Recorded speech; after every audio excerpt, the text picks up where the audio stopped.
ಮುಖ್ಯವಾದ ವಿಚಾರ ಮಾತಾಡಬೇಕಿತ್ತು. ಯಾರು ನೋಡಿದ್ರೆ ಅಯ್ಯೋ ಅನ್ಸುತ್ತೆ. ಈ ಚಿಕ್ಕ ವಯಸ್ಸಲ್ಲಿ ಅವಳಿಗೆ ಹೀಗಾಗಬಾರ್ದಾಗಿತ್ತು. ಚಾರುಗೆ ಬ್ಲಡ್ ಕ್ಯಾನ್ಸರ್ ಅಂತೆ.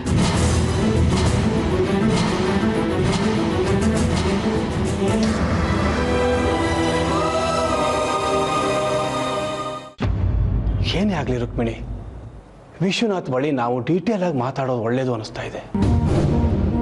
ಇದೆಲ್ಲ ಗೊತ್ತಾದ್ರೆ ಆ ನವೀನ್ ಸುಮ್ಮನಿರ್ತಾನೆ ಅಂತ ಅನ್ಕೊಂಡಿದ್ದೀರಾ? ಏನಾದ್ರೂ ಗಲಾಟೆ ಮಾಡಿದ್ರೆ ಏನ್ ಮಾಡ್ತೀರಾ? ನವೀನ್ ಹತ್ರ ಹೇಗಾದ್ರೂ ಮಾಡಿ ಸರಿ ಮಾಡ್ಕೊಳ್ಳೋಣ.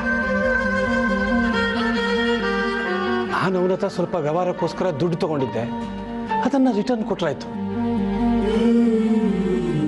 ಇನ್ನೂ ಒಪ್ಪಲಿಲ್ಲ ಅಂದ್ರೆ ನಮ್ಮ ಬಿಸ್ನೆಸ್ ಅಲ್ಲಿ ಯಾವುದೋ ಒಂದು ಸೆಕ್ಷನ್ ಅವನಿಗೆ ಮಾರಾಟ ಮಾಡ್ಬಿಡ್ತೀನಿ. ವಿಶ್ವನಾಥ್ ಜೊತೆ ಮಾತಾಡ್ಬೋದು, ಆದ್ರೆ ಚಾರು ಅಲ್ಲೂ ಇಲ್ಲ ಅಂತ ಹೇಳ್ತಿದ್ದೀರಾ? ಎಲ್ಲಿದ್ದಾಳೆ? ಚಾರು ಇಲ್ದೇನೆ ಏನಂತ ಮಾತಾಡ್ತೀರಾ? ನೋಡ್ರು ಬಿಡಿ, ಚಾರು ಅವಶ್ಯಕತೆ ಆಮೇಲೆ, ಮೊದಲು ಮಾತಾಡೋಣ. ಎಲ್ಲ ಸಮಸ್ಯೆ ಬಗೆಹರಿದಿದ್ದು ವಿಷಯ ಚಾರು ಗೊತ್ತಾದ್ಮೇಲೆ ನಮ್ಮ ದಾರಿಗೆ, ನಮ್ಮ ಮನೆಗೆ ಅವಳು ಬಂದೇ ಬರ್ತಾಳೆ. ನೀವು ಹೇಳ್ತಿರೋದು ಕರೆಕ್ಟ್ ರೀ, ಹಾಗೆ ಮಾಡೋಣ. ಸರಿ.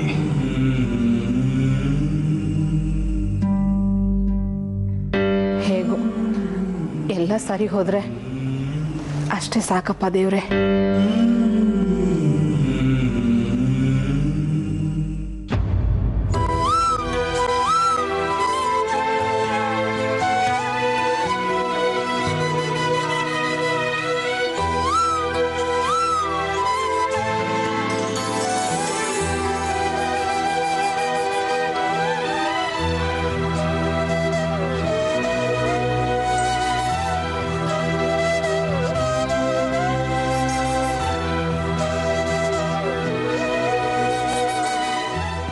ಬಾವಾ, ಚಾರು ಬಂದ್ಲು.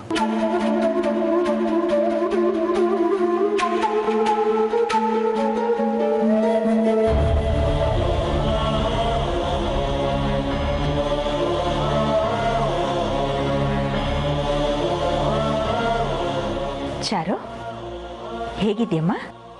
ಚೆನ್ನಾಗಿದ್ಯಾ? ಬಾ ಒಳಗೆ ಬಾ. ಬಾಮ್ಮ.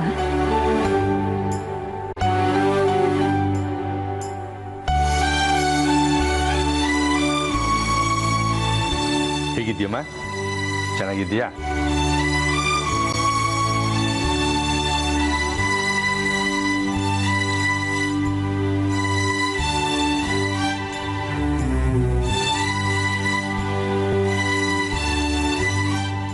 ನೀನು ಈ ಮನೇಲಿರೋದು ನಮಗೆ ಬೇಜಾರೇ ಇಲ್ಲ. ಫ್ಯಾಕ್ಟ್, ನಿನ್ನನ್ನು ನೋಡೋಣ ಅಂತಲೇ ನಾವು ಬಂದಿದ್ದು. ನಾನು ಆವತ್ತೇ ನಿನಗೆ ಹೇಳಿದ್ದೆ, ನಿನ್ನ ಮನಸ್ಸಿನಲ್ಲಿ ಏನಿದೆ ಅದನ್ನು ನಾನು ಈಡೇರಿಸ್ತೀನಿ. ಇವತ್ತು ಅದೇ ಮಾತು ಹೇಳ್ತಿದ್ದೆ. ಬೇಜಾರು ಮಾಡ್ಕೊಳ್ಬೇಡ, ಎಲ್ಲ ಒಳ್ಳೇದಾಗುತ್ತೆ.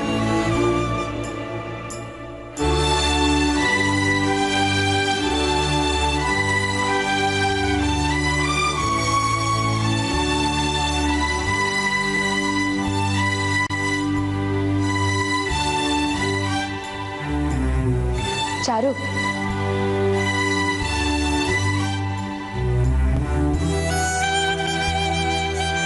ನಮ್ಮ ಮಧ್ಯೆ ಯಾವ ಕೋಪನೂ ಬೇಡ.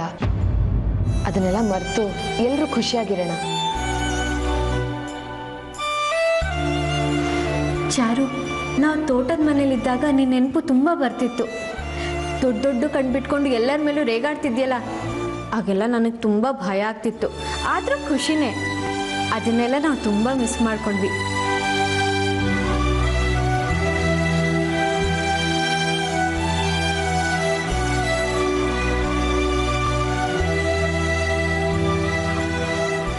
ನನಗೆ ಹೇಳ್ತಿದ್ದೀರಾ? ನನಗೇನು ಅರ್ಥ ಆಗ್ತಿಲ್ಲ. ಯಾಕಿವತ್ತು ಎಲ್ಲರೂ ನನ್ನ ಹತ್ರ ವಿಚಿತ್ರವಾಗಿ ನಡ್ಕೋತಿದ್ದೀರಾ?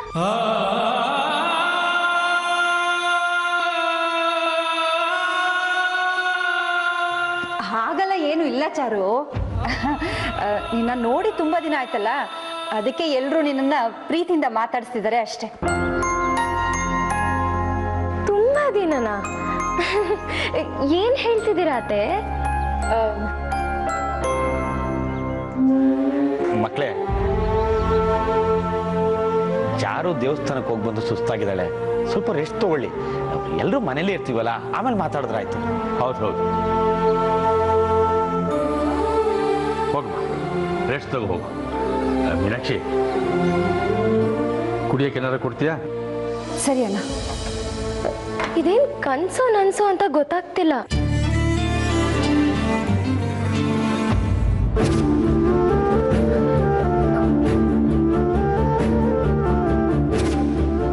ಯಾಕೋ ತಲೆ ಸುತ್ತುತ್ತಿದೆ. ಖುಷಿಯಾದಾಗ, ಬೇಜಾರಾದಾಗ ಈ ರೀತಿ ಆಗ್ತಿರುತ್ತೆ. ನಾನು ಹೋಗಿ ರೆಸ್ಟ್ ಮಾಡ್ತೀನಿ, ಬೇಜಾರು ಮಾಡ್ಕೋಬೇಡಿ, ಆಮೇಲೆ ಮಾತಾಡೋಣ. ಹಾಂ,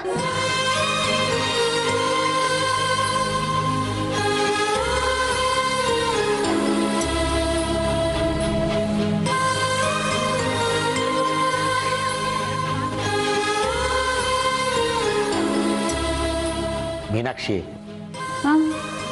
ಕುಡಿಯೋಕೆ ಏನಾದರೂ ತಗೊಂಬ ಅಂತ ಭಾವ ಹೇಳಿದ್ರಲ್ಲ, ಮರ್ತ್ಬಿಟ್ಟಿಯಾ? ತರ್ತೀನಿ.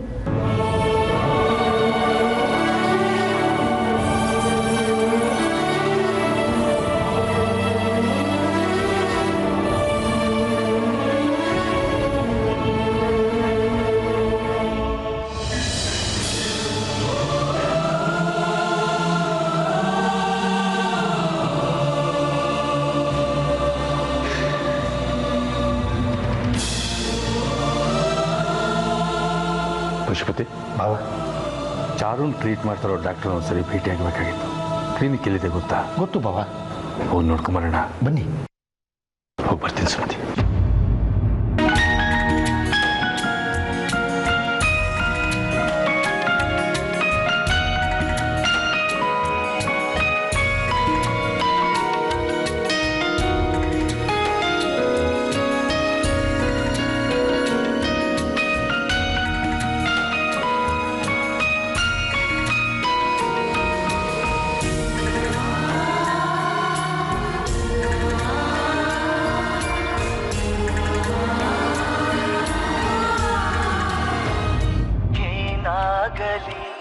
ಮುಂದೆ ಸಾಗುನಿ. ಹಾಯ್ ಮಯೂರಿ. ಜಯಂತ್, ಇದು ಸಂತೋಷವಾಗಿರೋ ಟೈಮ್ ಅಲ್ಲ. ವಿಷಯ ತುಂಬ ಇಂಪಾರ್ಟೆಂಟು. ಚಾರು ವಿಷಯನ ಸ್ವಲ್ಪ ಸೀರಿಯಸ್ ಆಗಿ ತಗೋ. ಓ ಗಾಡ್, ಅವಳು ವಿಷಯ ನನಗೆ ಇಂಪಾರ್ಟೆಂಟ್ ಅಲ್ಲ. ಜಯಂತ್ ಜಯಂತ್ ಅಂತ ಕಿರ್ಚಾಡಿರ್ತಾಳೆ, ಇಲ್ಲ ಏನಾದರೂ ಕಿರಿಕ್ ಮಾಡಿರ್ತಾಳೆ. ಅವಳ ವಿಷಯ ಬಿಡು, ನಮ್ಮಿಬ್ರ ಬಗ್ಗೆ ಮಾತಾಡು ಪ್ಲೀಸ್. ಇದು ತುಂಬ ಸೆನ್ಸಿಟಿವ್ ವಿಷಯ. ಚಾರು ಈಗ ನಮ್ಮ ಮನೇಲೇ ಇದ್ದಾಳೆ. ಅದಿಡೀ ಊರಿಗೆ ಗೊತ್ತಿರೋ ಸತ್ಯ ತಾನೆ. ಜಯಂತ್, ಹೇಳ್ತಿರೋದು ಅರ್ಥ ಆಗ್ತಿಲ್ವಾ? ಚಾರು ತಲೆ ಸುತ್ತ ಬಂದು ಬಿದ್ಲಂತೆ. ಸದ್ಯ ಬೇರೆ ಯಾರನ್ನೂ ಬೀಳ್ಸಿಲ್ಲ ತಾನೆ. ನಾನೊಂದು ಸ್ವಲ್ಪ ದೂರ ಇದ್ದೀನಿ, ನಾನಂತೂ ಸೇಫು. ಜಯಂತ್, ನಾನು ಹೇಳೋದನ್ನ ಸ್ವಲ್ಪ ಕೇಳಿಸ್ಕೊ, ತಮಾಷೆ ಮಾಡಬೇಡ. ಸರಿ ಮಹಾರಾಣಿಯವರೇ, ಹೇಳುವಂಥವರಾಗಿ.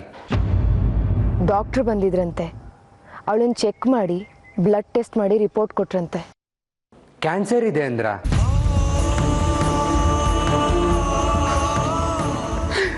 ಅವಳೇ ದೊಡ್ಡ ಕಾಯಿಲೆ, ಇನ್ನು ಯಾವ ಕಾಯಿಲೆ ಬರುತ್ತೆ ಹೇಳ ಅವಳಿಗೆ? ಹೌದು ಜಯಂತ್, ಅವಳಿಗೆ ಕಾಯಿಲೆ ಇದೆ. ಚಾರುಗೆ ಬ್ಲಡ್ ಕ್ಯಾನ್ಸರ್ ಇದೆಯಂತೆ.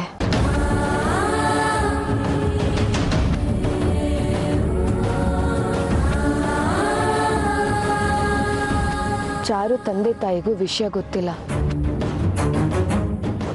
ಇನ್ಫ್ಯಾಕ್ಟ್ ಅವಳ ಗಮನಕ್ಕೂ ಬಂದಿಲ್ಲ. ನಿನಗೆ ಗೊತ್ತಿರಲಿ ಅಂತ ಹೇಳಿದೆ ಅಷ್ಟೆ. ಈ ವಿಷಯನ ಯಾರಿಗೂ ಹೇಳಕ್ ಹೋಗ್ಬೇಡ ಪ್ಲೀಸ್. ಏನ್ ಹೇಳ್ತಾ ಇದೆಯಾ ಮಯೂರಿ? ನಾನೇನೋ ತಮಾಷೆ ಮಾಡ್ತಿದ್ರೆ. ಮಯೂರಿ, ನಿಜ ಹೇಳ್ತಾ ಇದ್ದೆ ತಾನೆ? ಇಂಥ ವಿಷಯದಲ್ಲಿ ಯಾರಾದರೂ ತಮಾಷೆ ಮಾಡ್ತಾರಾ? ಜಯಂತ್, ಅವಳು ನೋಡಿದಾಗೆಲ್ಲ ತುಂಬ ಬೇಜಾರಾಗುತ್ತೆ. ಸ್ವಲ್ಪ ಹಠ ಬಿಟ್ರೆ ಅವಳ ಮನಸ್ಸು ತುಂಬ ಒಳ್ಳೆಯದು. ಅವಳ ಜೀವನ ಈ ರೀತಿ ಆಗತ್ತೆ ಅಂತ ನಾನು ಅಂದ್ಕೊಂಡಿರಲಿಲ್ಲ. ಮುಂದೆ ಅವಳ ಬದುಕು ಹೇಗೋ ಏನೋ ನೆನೆಸ್ಕೊಂಡ್ರೆ ಅಯ್ಯೋ ಅನ್ನಿಸ್ತಿದೆ. ಒಂದು ಮಾತು ಹೇಳ ಜಯಂತ್. ಒಂದಲ್ಲ 100 ಹೇಳು. ಸಿಂಪತಿ ಅಂತ ಅನ್ಕೋಬೇಡ, ಆದರೆ ನೀನು ಚಾರು ಆಸೆನ ತೀರಿಸಲೇಬೇಕು. ಅವಳನ್ನ ನೀನು ಮದುವೆ ಆಗಲೇಬೇಕು.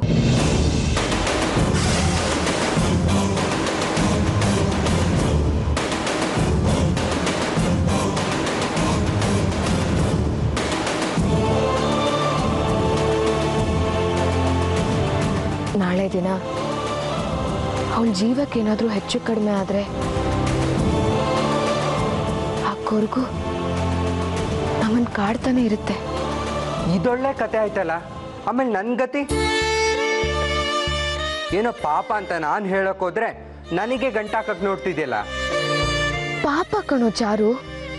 ನೋಡು ಮಯೂರಿ, ಚಾರುನ ಮದುವೆ ಆಗು ಅನ್ನೋದನ್ನ ಬಿಟ್ಟು ಬೇರೆ ಏನು ಬೇಕಾದರೂ ಹೇಳು, ನಾನು ಕೇಳ್ತೀನಿ. ಹಠ ಮಾಡಬೇಡ ಜಯಂತ್. ಇದು ಒಂದು ಹೆಣ್ಣಿನ ಮನಸ್ಸಿನ ಹಾಗೂ ಜೀವನದ ಪ್ರಶ್ನೆ. ಇದು ಒಂದು ಗಂಡಿನ ಸ್ವಾಭಿಮಾನದ ಪ್ರಶ್ನೆ.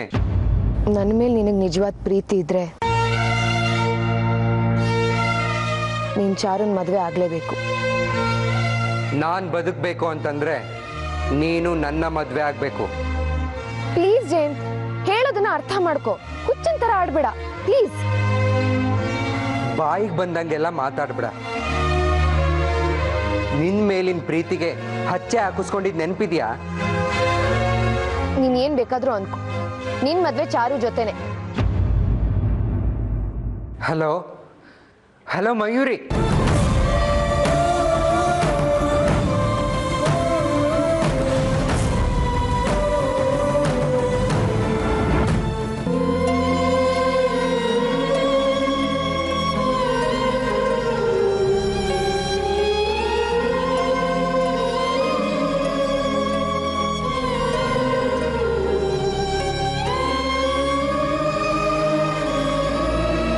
ಚಾರುಗೆ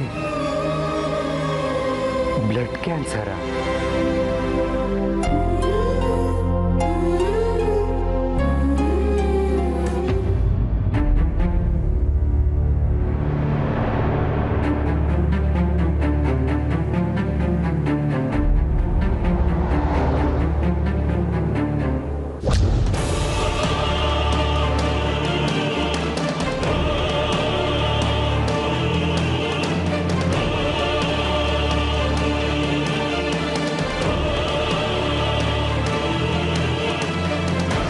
ಯಾಕ್ರಿ, ಯಾಕೆ ಪದೇ ಪದೇ ಮಿರರ್ ನೋಡ್ತಿದ್ದೀರಾ? ನಮ್ಮನ್ನು ಯಾರೋ ಫಾಲೋ ಮಾಡ್ತಿದ್ದಾರೆ.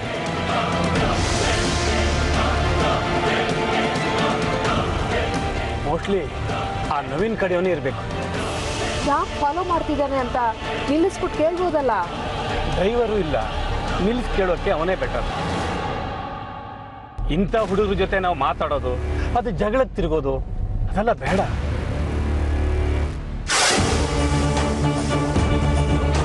ಸರಿ, ಹಾಗಾದ್ರೆ ಈಗೇನ್ ಮಾಡೋಣ? ನವೀನ್ ಈ ಥರನೂ ಅವನ ಹುಡುಗರನ್ನ ನಮ್ಮ ಬೆನ್ನ ಹತ್ತಕ್ಕೆ ಬಿಟ್ಟಿದ್ದಾನ. ಛೇ, ಮತ್ತೇನ್ರಿ ಮಾಡೋದೀಗ?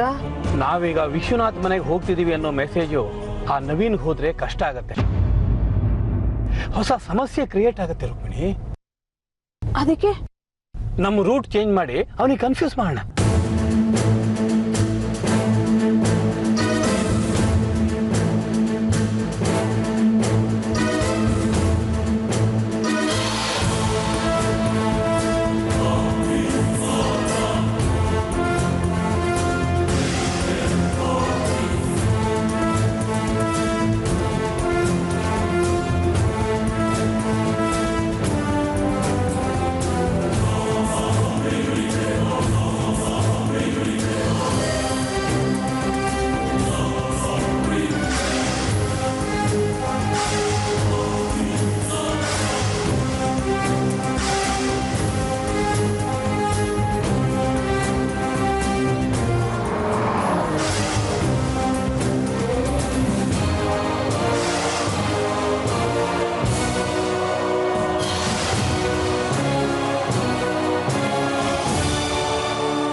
ಚಾರುನ್ ಹೆಲ್ತ್ ನಾನು ಗಮನಿಸ್ತಾನೆ ಇದ್ದೀನಿ.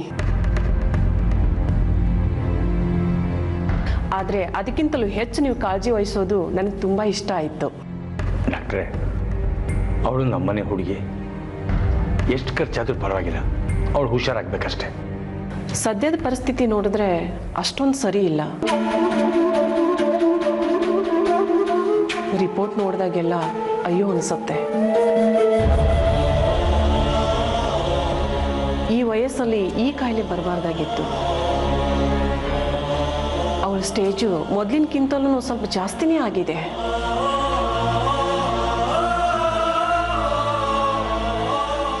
ನಾವು ಟ್ರೀಟ್ಮೆಂಟ್ ಕೊಡ್ತಾ ಇದ್ದೀವಿ, ಅದನ್ನು ನೀವು ಸರಿಯಾಗಿ ಫಾಲೋ ಮಾಡಬೇಕಷ್ಟೆ.